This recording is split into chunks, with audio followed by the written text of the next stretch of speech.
د افغانستان سره تعلق لرونکي مهاجر نثار خان 80 کاله او دغسې نور الرحمن تقریبا 15 کاله پورې د پاکستان په صوبه پنجاب ګوجر خان کې خپل وخت تیر کړو، ولې اوس د پاکستان له حکومت له اړخه دوی ته د ویستو د اعلان نه پس دوی په رضاکارانه توګه او په خوشحالۍ سره افغانستان ته روان دي. دوی سنو پښتونخوا ته وویل چې د پنجاب په ګوجر خان سیمه کې دوی دا وخت ډیر په خوشحالۍ سره تیر کړلو.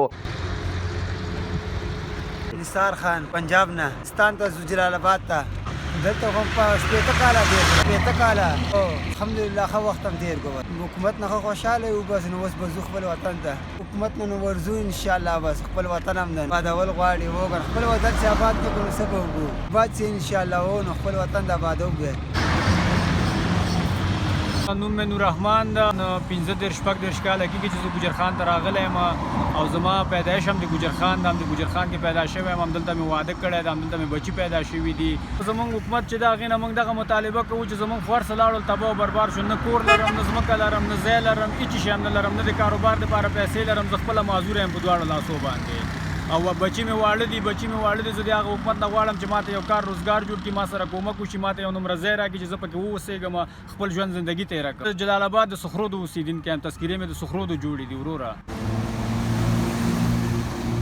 ډیډلاین ختمېدو سره د افغان مهاجرینو په واپسي کې هم تیزی راغلی ده او ورځ په ورځ په دې کې زیاتوالی راځي. بل طرف د خیبر ضلع انتظامیه وایي چې په خیبر ضلع کې تقریبا 40,000 پورې افغان سیټیزن کال هولډر او دغسې تقریبا تر 50,000 پورې غیر قانوني توګه باندې افغان مهاجرین دي، کوم چې په دغه ضلع کې وخت تیروي. دوی له هم ډیډلاین ورکړی شوی دی چې دوی دې زر تر زره خپل ځان راټول کړي او په رضاکارانه توګه باندې دی دا ځای له پرېږدي. په رضاکارانه تور باندې د واپسۍ د عمل سره سره د پنجاب او خیبر پښتونخوا په بېلابېلو برخو کې پولیس هغه افغان مهاجرین هم نیولي کوم چې په غیر قانوني توګه باندې په پاکستان کې وخت تیروي او دوی د سپیشل کوچونو په ذریعه سره بیا بارډر ته رسولی شي، چېرته کې چې د دوی د بایومیټریک کولو نه پس دا بیا افغانستان ته استولی شي.